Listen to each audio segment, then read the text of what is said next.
आज से कार्तिक पुण्य मेला का शुभारंभ हुआ है। श्रद्धालु सुबह से ही नदी में शाही स्नान करके दीपदान कर रहे हैं। राजधानी रायपुर में खारून नदी के किनारे महादेव घाट पर हर साल कार्तिक पूर्णिमा पर 3 दिवसीय पुण्य मेला का आयोजन किया जाता है।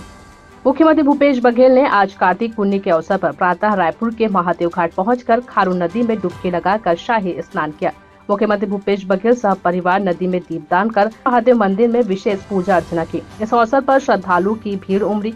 धार्मिक, सांस्कृतिक और सामाजिक परंपरा का निर्वहन किया जाता है। इस अवसर पर श्रद्धालुओं की भीड़ उमड़ पड़ी।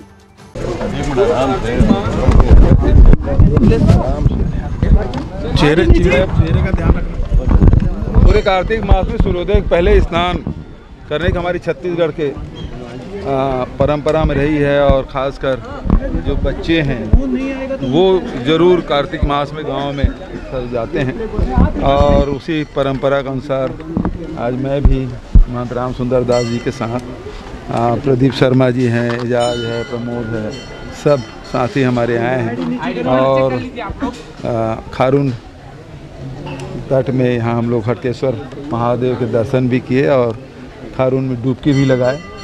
तो लगातार हम लोग इसका पालन कर रहे हैं। एक अच्छी परंपरा है सूर्योदय पहले स्नान करना, स्वास्थ्य के लिए तो लाभदायक ही है। और कुछ बाहर भी जा रहे तेलंगाना, आज तेलंगाना की भी यात्रा है, वहाँ चुनाव प्रचार तब जोरों पे है। 2 दिन वहाँ रहूँगा, 2 दिन के बाद आऊँगा। राजस्थान में जो कल वोटिंग हुई उसको लेकर क्या कहेंगे? लंबी कतारें लगी, ज़बरदस्त वोटिंग हुई है, और मैं समझता हूँ कि गहलोत सरकार की जो उपलब्धियाँ हैं उसे मुहर लगेगी। 3 तारीख करीब है।